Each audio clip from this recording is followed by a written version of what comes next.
기도합니다. 소망이 있는 이름으로 주 앞에 나아갑니다. 주님, 우리에게 넉넉한 은혜를 주시고 오늘 이 밤 후회 주시는 은혜, 거절이 없으신 은혜를 경험하게 하여 주시옵소서. 감사와 사랑을 드리며 예수님의 이름으로 기도드립니다. 아멘. 오늘 함께 보실 하나님의 말씀은 창세기 22장 1절부터 2절 말씀, 구약 성경 27페이지입니다. 창세기 22장 1절부터 2절 말씀, 제가 봉독하여 합독으로 하겠습니다. 합독으로 우리 1절에서 2절 함께 읽도록 하겠습니다. 그 일 후에 하나님이 아브라함을 시험하시려고 그를 부르시되 아브라함 하시니 그가 이르되 내가 여기 있나이다. 여호와께서 이르시되 내 아들 내 사랑하는 독자 이삭을 데리고 모리아 땅으로 가서 내가 내게 일러준 한 산 거기서 그를 번제로 드리라. 아멘. 우리 가운데서 역사하시는 능력대로 우리가 구하거나 생각하는 모든 것에 넘치도록 능히 역사하실 이에게 교회 안에서와 그리스도 예수 안에서 영광이 대대로 영원 무궁하기를 원하노라. 할렐루야. 오늘 이 말씀으로 여러분을 축복하기를 소망합니다. 막 부르짖고 열심히 기도하고 있는데 주님이 저에게 이렇게 말씀하시는 것 같았어요. 야, 너 참 구하는 것도 많다. 하나님, 제가요? 제가 구하는 게 많다고요? 어디 한번 보시죠. 이렇게 가끔 저는 주님 안에서 좀 아버지와 자녀의 관계로 나아갈 때가 있거든요. 하나님, 제가 사역자의 사복 들으신 분들은 다 아실 거예요. 열정 주시고 감각 주시고 영성 주시고 조화 능력 주시고 우리 부서에 전도의 영 주시고 우리 선생님들 형통함 가운데 평안하게 목양할 수 있게 해주시고 하나님, 우리가 다음 세대의 한 수가 되게 해주시고 하나님, 영육 간의 강건함 주시고 맞네요, 주님. 그랬어요. 좀 많네요. 근데 얼마나 따스한 마음이 제게 다가오냐면, 근데 너 그거 아니? 너가 구하는 것보다 내가 내게 주고 싶은 게 더 많단다. 너가 나를 향해 생각하는 그 아름다운 마음보다 내가 너를 향해 품고 있는 보배로운 생각은 헤아릴 수가 없단다. 아멘이십니까? 그 이름 후히 주시고 꾸짖지 아니하시고 부요하게 응답하시고 거절이 없으신 놀라운 사랑 안에서 주님의 영광과 주님의 능력을 누리는 귀하고 복된 밤이 되기를 소망합니다.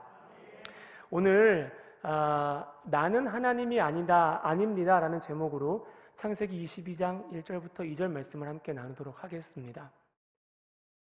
날씨 좋은 봄날이었습니다. 아이를 유모차에 태우고 산책을 나섰습니다.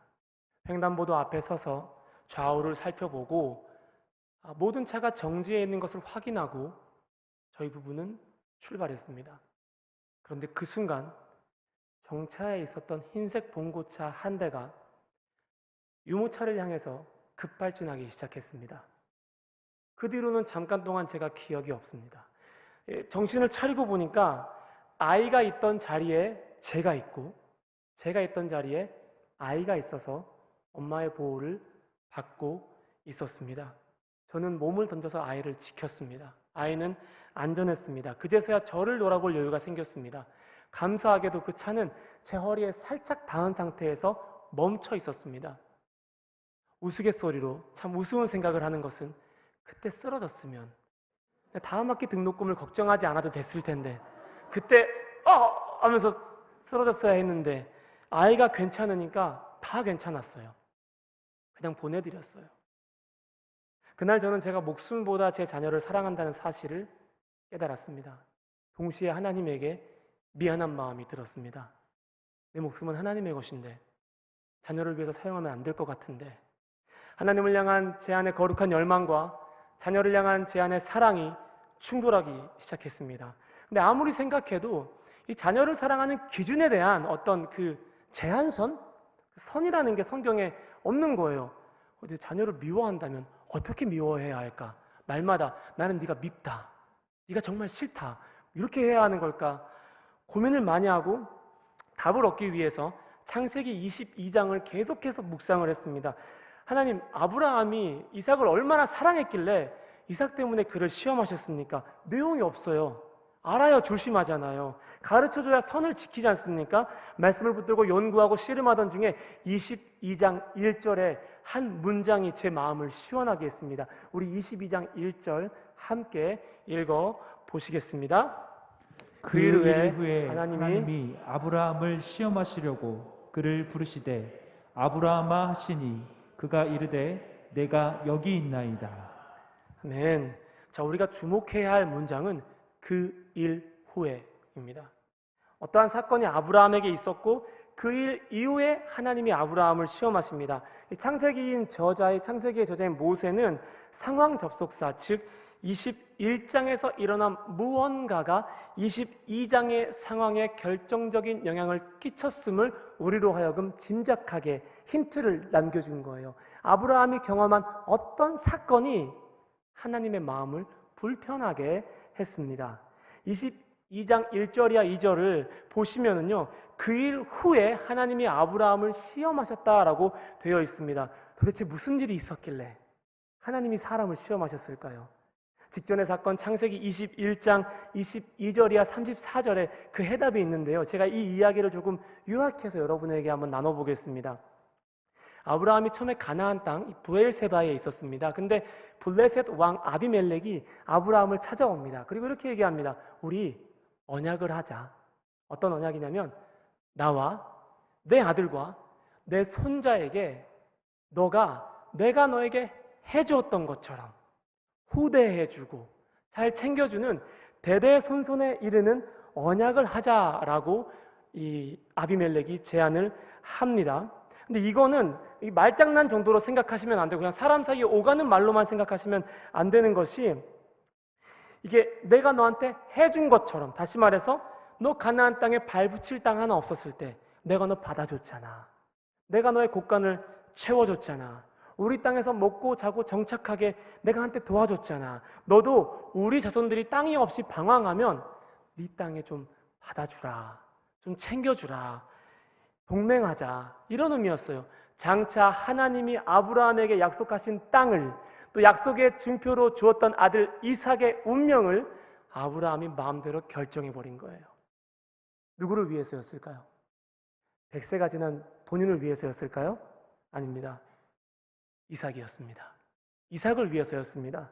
갈 곳이 없어 방황하던 자신의 삶을 더는 이삭에게 물려주고 싶지 않아 했던 것 같아요. 그랬기 때문에 이 블레셋과 언약을 맺게 된 것이었습니다. 그리고는 21장 27절 말씀과 이어서 32절 말씀에 이렇게 나와 있습니다. 아브라함이 양과 소를 가져다가 아비멜렉에게 주고 두 사람이 언약을 세우니라. 그리고 이어서 32절 말씀에 이렇게 되어 있습니다. 그들이 브엘세바에서 언약을 세우매. 언약이란 단어가 반복적으로 등장을 합니다. 이 언약이라는 단어는요, 히브리어로 카라트라고 하는데요, 이 카라트, 이게 세우다라는 동사인데요, 동시에 어떤 뜻으로 사용되냐면 쪼개다, 멸하다라는 의미로 사용이 되는데, 참 신기하게 하나님께서 언약을 세우실 때 이 단어를 굉장히 자주 사용하십니다. 그 언약 안에 누군가를 멸하겠다는 뜻이죠.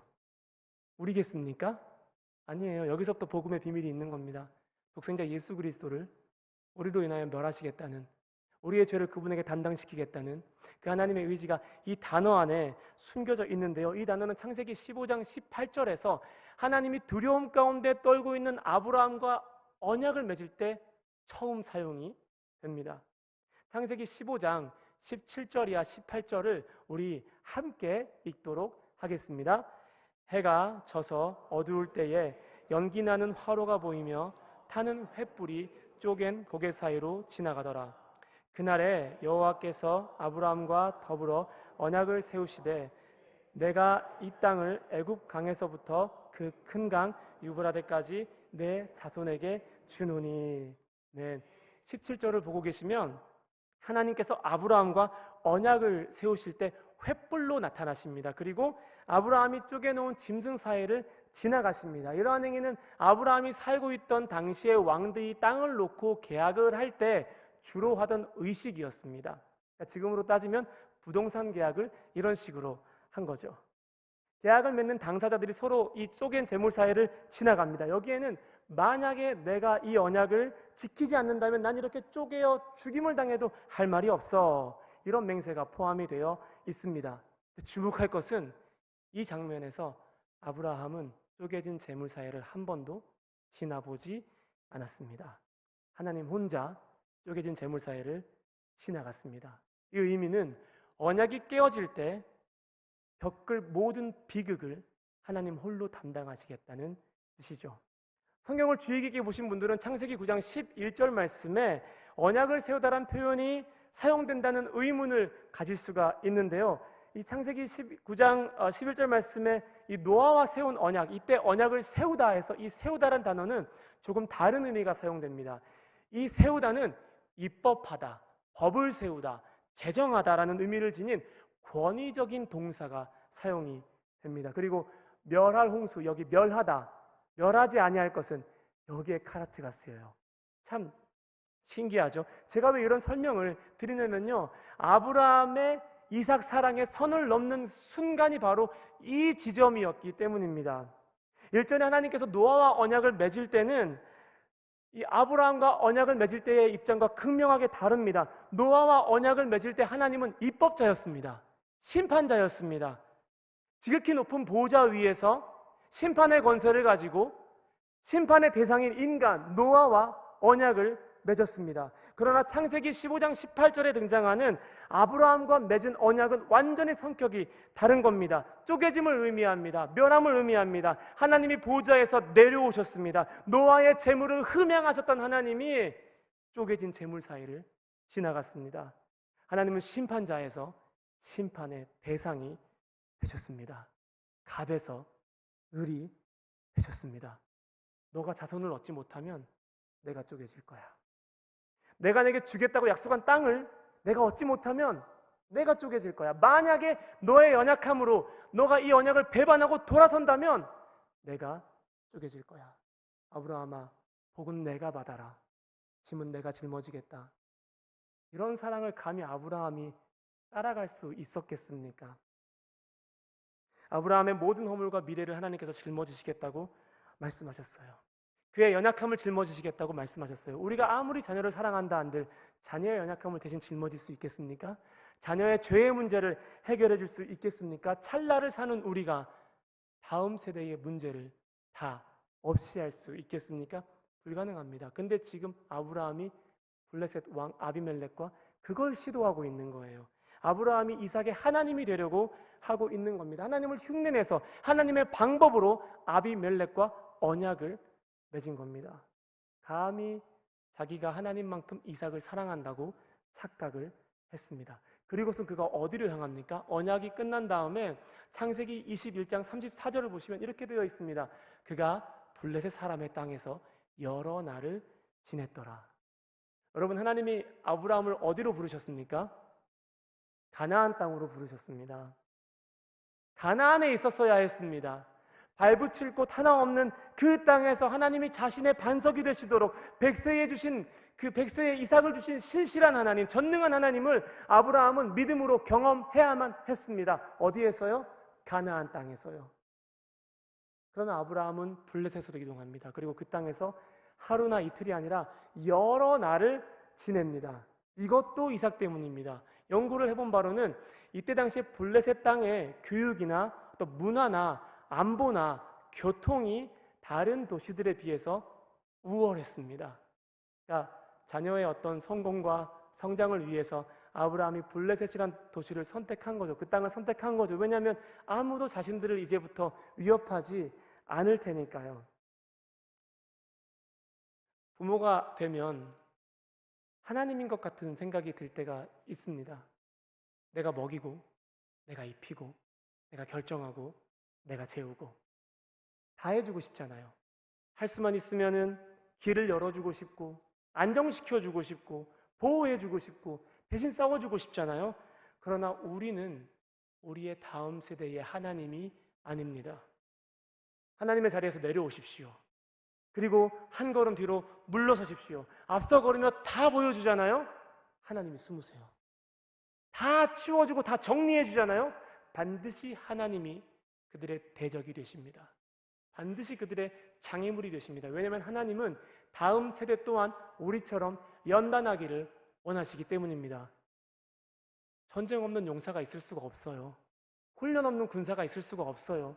우리가 다 치우잖아요? 그럼 하나님이 일하기 시작해요. 더 혹독할 거예요. 내 인생을 물려주고 싶지 않은 마음, 혹은 내가 받은 복을 그대로 전해주고 싶은 마음, 하나님 다 아십니다. 그러니 하나님의 자리에서 내려오셔서 그들의 참 부모이신 하나님께 자녀의 인생을 올려드리십시오. 하나님이 아브라함을 시험하십니다. 근데 이 시험하다라는 단어가 주로 세 가지 상황에서 쓰여집니다. 이 첫 번째는, 이 시험하다에서 쓰여지는 첫 번째 용도는 어떤 사람의 수준을 테스트할 때, 이 사람이 얼마나 알고 있나, 이 사람의 수준을 가늠할 때, 이 스바의 여왕이 솔로몬의 지혜를 가늠하고자 할 때 그를 시험했다라고 되어 있는데, 이때 쓰인 단어가 오늘 쓰인 단어와 똑같습니다. 그리고 또 하나는 어떤 사람을 훈련시킬 때, 어떤 사람을 훈련할 때, 대표적으로 시편 26편 2절 말씀이 있는데요. 여호와여 나를 살피시고 시험하사 내 뜻과 내 양심을 단련하소서. 이때 실은 다른 형태의 시험하다라는 단어가 3번 나와요. 그래서 이걸 그냥 쉽게 읽으면 여호와여 나를 시험하시고 나를 시험하시고 내 뜻과 내 양심을 시험하소서, 이렇게 되는데요. 좀 더 상황에 맞게 번역을 해보면 이런 의미로 우리가 읽을 수 있습니다. 여호와여 나를 샅샅이 조사해 주십시오. 나를 좀 뒤져보십시오. 그리고 나를 훈련해 주세요. 그래서 내 뜻과 양심이 단련되게 해주세요. 이런 표현입니다. 굉장히 담대한 기도지 않습니까? 하나님, 제 속에 있는 거 좀 보세요. 그리고 훈련시켜 주시고 단련해 주세요. 마지막으로, 이게 참 어려운데, 흔들다, 유혹하다라고 할 때 이 단어가 또 사용됩니다. 그렇다면 아브라함은 어떤 의미의 시험을 겪었을까요? 어떤 의미였을까요? 아브라함의 믿음을 가늠하는 시험? 아니면 훈련의 시험? 아쉽게도 유혹의 시험이었습니다. 흔드는 시험이었습니다. 하나님이 사람을 흔든다고? 말도 안 돼. 하나님 악하신 거야? 여러분, 하나님의 흔드심은 악하지 않습니다. 하나님을 오해하지 마십시오. 칼은 쥐어지는 사람에게는 따라서 요리의 도구가 될 수도 있고 폭력의 도구가 될 수도 있습니다. 우리가 믿는 하나님, 우리가 찬양하는 하나님은 자신이 지으신 모든 것을 선하게 사용하실 수 있는 전능하고 좋으신 하나님입니다. 나를 향해서 온전하고 선하신 뜻을 품고 계신 하나님을 어떠한 상황 가운데서도 놓치지 않으시는 은혜가 있기를 주님의 이름으로 축복합니다. 내가 흔들려 봐야, 내 뜻과 양심이 좀 유혹을 당해봐야 그 내용물을 정확히 파악할 수가 있습니다. 체에 맞춰놓고 속된 말로 탈탈탈탈탈탈 털려봐야 내가 품고 있는 것이 예수님인지 죄인지 복음인지 내 의인지 우리는 깨달을 수가 있게 됩니다. 하나님은 자신이 사랑하는 사람, 자신이 사용하고자 하는 사람은, 받으시고자 하는 사람은 반드시 한 번은 흔드십니다. 한 번만 흔들었으면 좋겠는데 자주 흔드실 때도 있습니다. 민수기 8장 11절 말씀이 저와 여러분에게 위로가 되기를 소망합니다. 우리 민수기 8장 11절 합독하시겠습니다.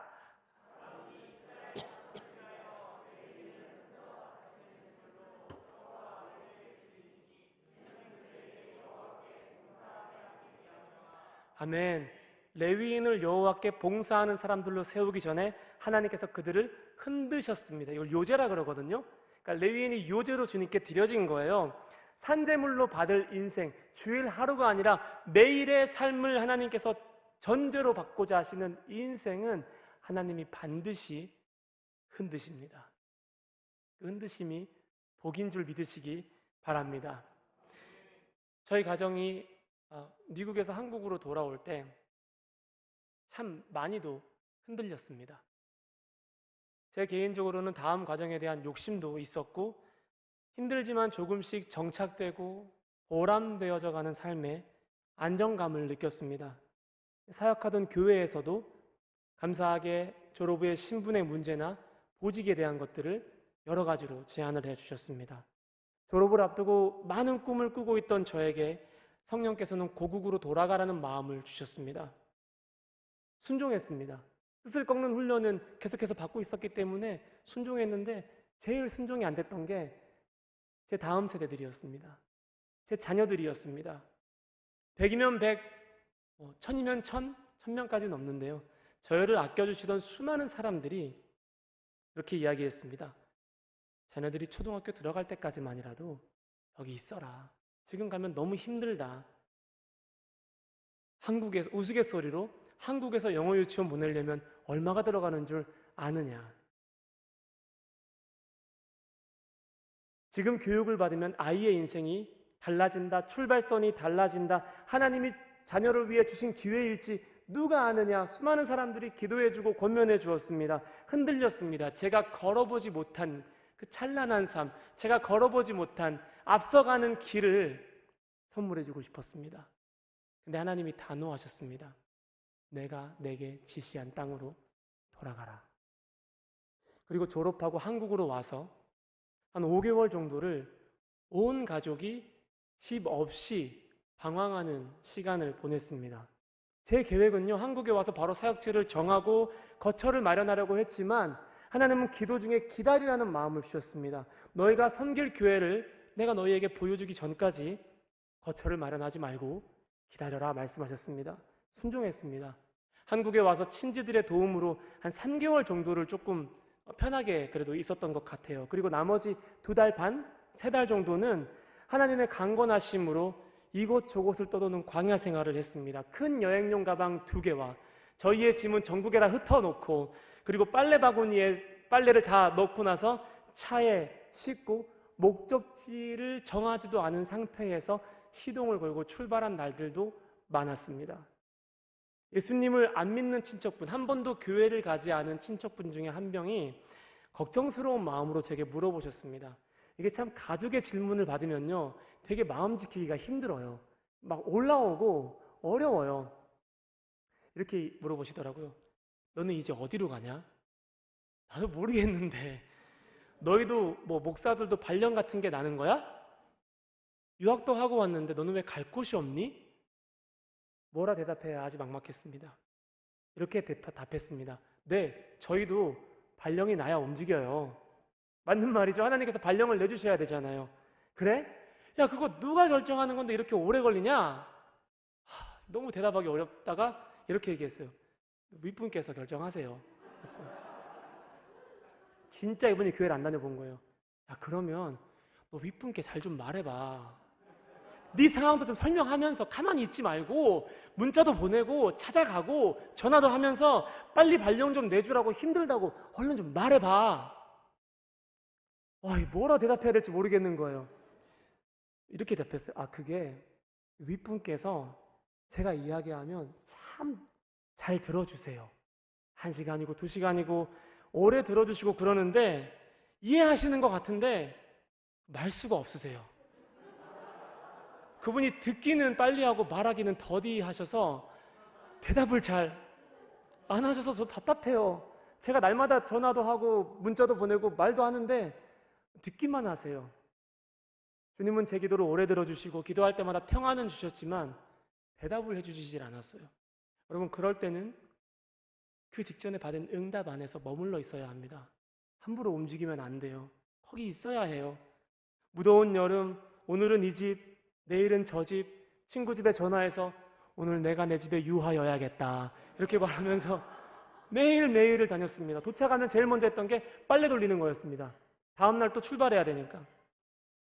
용인으로 갔다가 대전으로 갔다가 다음날 강원도로 갔다가 나중에는 자녀들이 카시트에서 이런 고백을 하더라고요.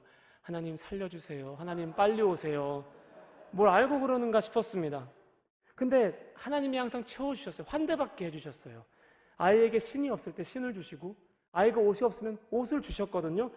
하나님을 누렸는데 제 마음은 계속 어려움이 있었던 게 시차 적응도 안 되고 문화 적응도 안 되는 그 자녀들이 이 집 저 집을 떠돌고 있고 배탈이 나서 고생하고 피부병에 걸려서 힘들어하는 걸 보면 참 무책임한 아빠 같았어요. 하루는 말씀을 전하기 위해서 주일날 교회에 갔는데요. 거기에 작은 잠옷실이 하나 있었습니다.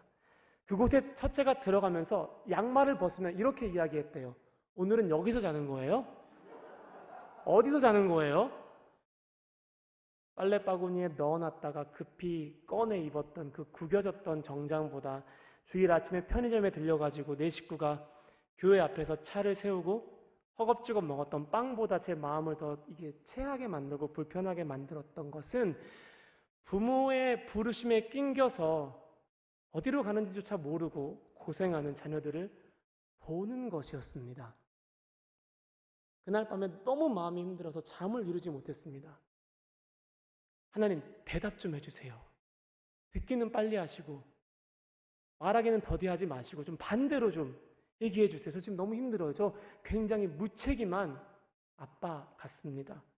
하나님, 차라리 제가 내일 교회를 정할게요. 그리고 갈게요. 그럼 안 될까요? 빨리 아이들을 평안하게 만들어줘야겠다 생각을 하고 저희도 구인구직 광고란이 있습니다. 그래서 그 구인구직 광고란을 막 계속 찾아봤습니다. 어디로 가지? 어디로 갈까? 제가 자녀의 하나님이 되려고 작정하던 그 순간에 아이가 소변이 마렵다고 일어났어요. 아빠, 소변이 마려워요. 새벽 2시였습니다. 불을 켜면은 둘째가 깨는 재앙이 일어날까봐 불을 끄고 이 어두컴컴한 방을 아이의 손을 잡고 더듬거리며 화장실로 향했습니다. 기분 탓인지 집이 더 어둡게 느껴졌고 더 가라앉게 느껴졌어요. 마치 제 인생 같았습니다. 아이의 손을 잡고 길을 걷는 그 방을 걸어가는데 이 아빠의 손을 잡고 걷던 아이가 갑자기 이런 노래를 부르기 시작하는 거예요. 정말 이렇게 불렀어요. 아빠의 착각이 아닙니다. 어떤 노래를 불렀냐면 내 삶은 주의 것 보이지 않아도 믿음으로 걷네 보이지 않아도 믿음으로 걷네. 흔들리잖아요. 걱정되잖아요. 좋은 것만 주고 싶은데 아프고 모난 내 삶만 자꾸 물려주는 것 같잖아요. 근데 하나님은 완벽한 부모가 아니라 부족하고 흔들리고 넘어지고 연약하지만 매일의 부르심을 향하여 한 걸음씩 가는 우리의 삶을 통하여 자신을 자녀들에게 나타냅니다. 보이지 않는 길을 믿음으로 걸어갈 수 있는 사람으로 세우십니다. 여호와 이레, 여호와의 산에서 준비되리라. 이 말씀은요, 이렇게 해석할 수도 있어요. 그 산에서 하나님이 자신을 나타낼 것이다. 그 산에서 하나님이 자신을 나타낼 것이다. 사랑하는 여러분, 하나님의 나타나심, 하나님의 드러나심이 진짜 공급이에요. 영원한 물이요, 영원한 떡이 되신, 영원한 생명이 되신 예수님이 자녀들의 삶에 나타나야 진짜 공급이 그들의 삶에서 일어나는 것입니다. 아멘이십니까? 그러니 하나님의 자리에서 내려오십시오. 그리고 편안하게 나를 부르신 자녀의 삶으로 돌아가십시오. 할렐루야. 여호와 이레, 야훼 이레, 이 여호와 이레의 앞글자만 따가지고 새롭게 배열을 해보면요, 양이 나옵니다. 야일, 여호와 이레의 앞글자를 따서 새롭게 배열하면 양이란 단어가 나오는데요, 다시 말해서 하나님께서 그 산에서, 내가 부르심을 따라갔던 그 산에서 자신을 어린 양으로, 그리스도로 계시한다는 그런 복되고 아름다운 의미입니다. 보이지 않는 그 길을 걸어갈 때 주님은 나타나실 것입니다. 주님이 빛이 되실 것입니다. 할렐루야. 여러분, 창세기 22장 2절 말씀 굉장히 살벌하잖아요. 내 아들을 번제로 드려라. 그런데 그 전에 보셨으면 좋겠어요. 내가 내게 일러준 한 산, 내가 내게 일러준 한 산. 창세기 12장 2절 말씀을 보시면은 내가 내게 보여줄 땅, 아브라함을 처음 부르실 때 주님의 음성이었습니다. 번제로 드리기 위해서 자녀를 데려가는 삶이었지만 아브라함은 그 땅을 걸어가면서 하나님, 어느 땅을 보여주실 건가요? 어느 산인가요? 봉우리가 이렇게 많은데 내게 보여줄 그 산이 어딘가요? 묻고 걸어갈 때마다 그 부르심의 여정을 내 다음 세대와 함께 했던 거예요. 찬란할 만큼 또 잔혹할 만큼 아름다운 주님의 부르심이 아브라함의 삶에 펼쳐졌습니다. 하나님이 그렇게 아름답게 아브라함을 흔드셨습니다. 사랑하는 여러분, 하나님께서 아브라함을 회복하고자 하실 때 가장 먼저 하셨던 행위가 바로 그의 부르심을, 상처나고 조각내버린 그의 부르심을 회복하는 것이었습니다. 다시 한번 그를 부르신 음성으로 그를 초대하는 것이었습니다. 그의 부르심으로 자녀를 초청하는 것이었습니다. 여호와 이레를 경험한 아브라함은요, 브엘세바로 돌아갑니다. 창세기 22장 19절 말씀 보면은 아브라함이 그곳을 떠나 브엘세바에 거주하였다고 되어 있습니다. 하나님이 그를 부르신 그곳에서 하루를 살아가요. 발붙일 땅이 없지만 믿음을 통하여 일하실 하나님을 바라보며 오늘의 삶에 현실에 뿌리박은 영성을 아브라함이 보여줍니다. 오늘이 답답하고 어둡지만 주님을 바라보며 그는 내일을 이삭과 함께 꿈꾸었습니다. 오늘 여러분께서 하나님을 처음 만났던 그 순간, 처음 부르셨던 그 순간으로 성령께서 인도하시기를 간절히 소망합니다. 다시 부르심으로 돌아가서 하나님의 일하심을 기대하는, 내가 일하는 것이 아니라 주님이 일하시도록 한 걸음 물러서고 하나님의 보좌에서 내려오는 믿음의 세대가 되기를 주님의 이름으로 축복합니다. 주님의 이름으로 축원합니다. 할렐루야. 우리 함께 찬양하시겠습니다. 흔들린 모든 곳에서, 내가 걸어간 모든 길에서 주님이 함께 하셨습니다. 아멘이십니까? 우리 함께 찬양하시겠습니다. 주님 내 길 아시네. 흔들린 그 길에도 함께.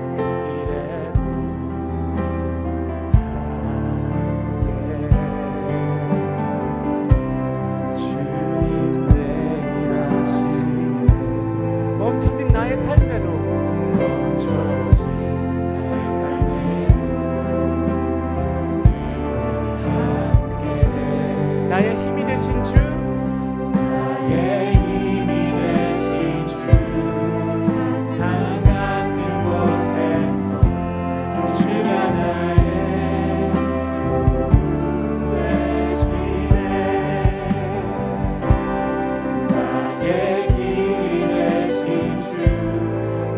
나의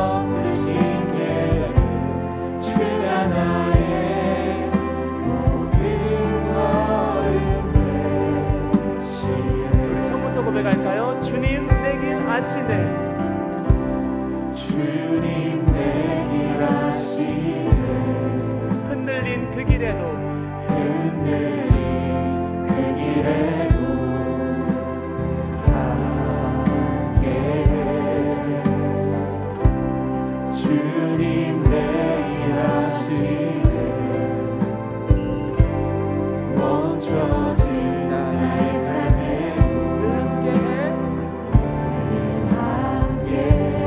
나의 힘이 되신 주, 나의 힘이 되신 주, 항상 같은 언제나 일하십니다. 주가 나의 도움 되시네. 나의 힘이 되신 주, 변함없으신 게 주가 나의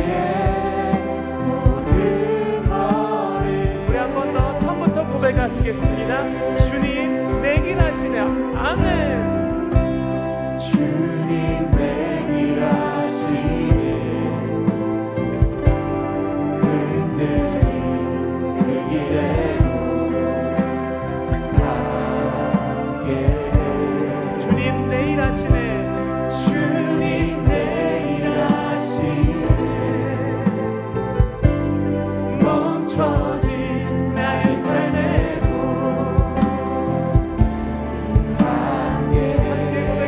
나의 힘이 되신 주, 나의 힘이 되신 항상 같은 곳에서, 항상 같은 곳에서 주가 나의 도움 되시네. 도움 되시네.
회복하여 주십시오.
잠잠하게 주를 보리라.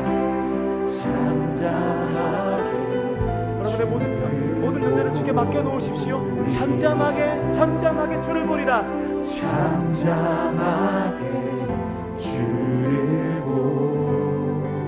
잠잠하게 주를 보리라.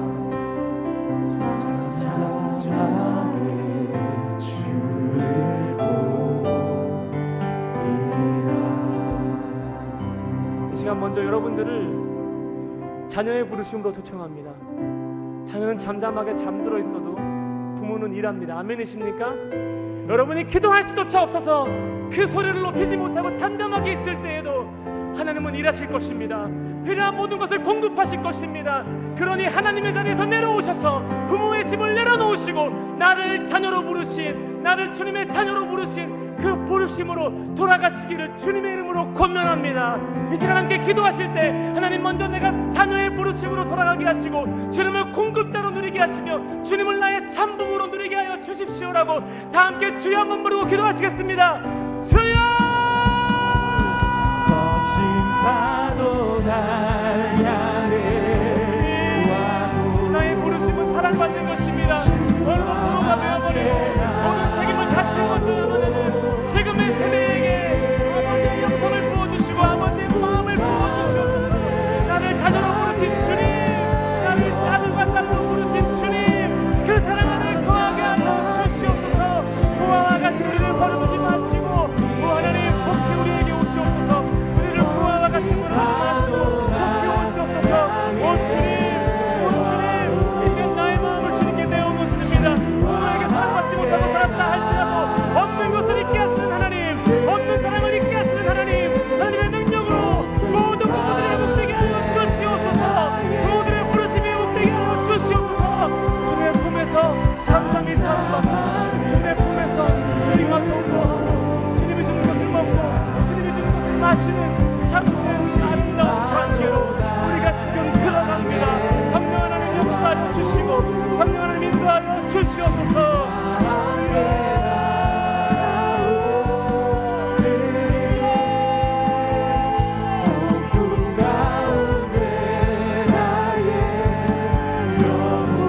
하나님의 부르심을 회복하여 주시옵소서. 이 시간 우리의 마음을 만져주시옵소서. 나를 처음으로 자녀하신 그 음성을 다시 한번 느끼길 원합니다. 독생자의 손을 자유하게 하시고 내게 나타나신 그 어린 양을 내가 만나기를 소망합니다. 모든 집을 내려놓고 나를 부르신 자녀의 사명으로 자녀의 부르심으로 돌아갑니다. 내가 내게 주시할 땅으로 가라. 그 난감했던 산들을 다시 한번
기도하실 때 하나님 나에게 담대함을 주십시오.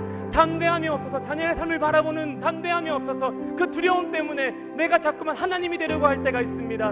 내가 자꾸만 하나님의 자리로 가려고 할 때가 있습니다. 주님, 제가 믿음으로 다음 세대의 삶을 지켜볼 수 있도록 제게 담대함을 주세요. 내가 지나온 모든 길에 함께 하셨던 그 주님을 내가 다시 한번 바라보고 담대한 마음으로 주님 기도하며 한 걸음 물러서서 그들을 바라보며 그들의 길을 지켜볼 수 있는 담대함을 나에게 부어달라고, 여러분 이 시간에 주님이 주시는 그 담대함, 내가 경험했던 그 놀라운 은혜를 동일하게 다음 세대에게 부어줄 것을. 여러분 싸우는 거 힘들었잖아요. 여러분 혼자 싸우셨나요? 아니에요. 주님이 함께 싸우셨어요. 주님이 그렇게 우리의 다음 세대와 함께 하실 것입니다. 할렐루야. 이 시간 기도하실 때 나의 하나님, 그들의 하나님이 되어주시고 내 안에 담대함을 몰아내주시고 참된 사랑, 두려움이 없는 사랑으로 나를 채워주시옵소서. 다 함께 주여 한번 부르고 기도하시겠습니다. 주여,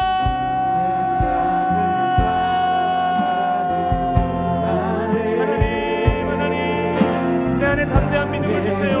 하나님, 나의 자녀가 고난당할 때 내가 예수의 죽음을 짊어지게 해주세요.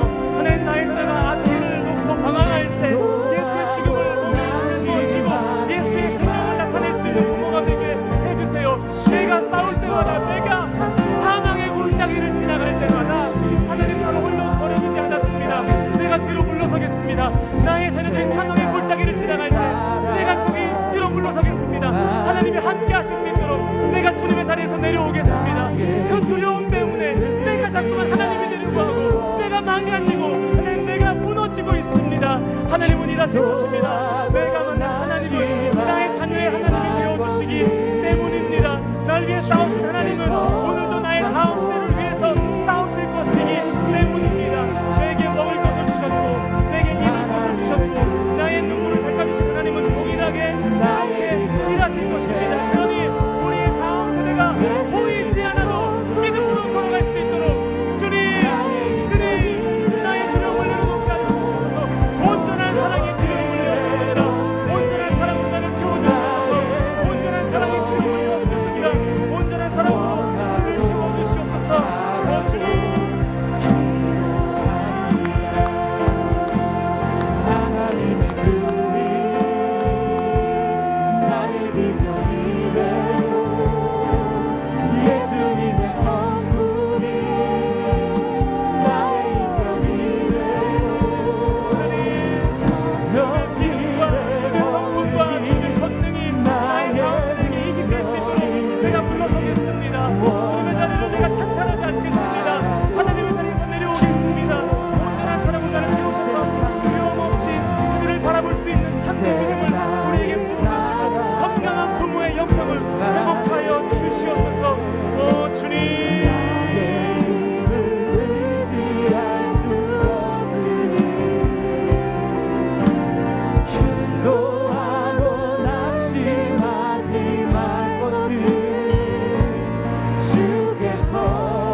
잠잠한 가운데 좀 우리의 마음을 하나님 만져주시기를 소망했으면 좋겠습니다. 하나님의 꿈 내게 임하셔서 나의 비전 되게 하시고, 하나님의 성품 내게 임하셔서 나의 인격이 되게 하시고, 성령의 권능 내게 임하셔서 나의 능력이 되기를 소망하는 마음으로 우리 자신을 축복하면서 좀 잠잠하게 주 앞에 우리의 마음을 올려드리겠습니다. 기도하시겠습니다.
참 소망이 되시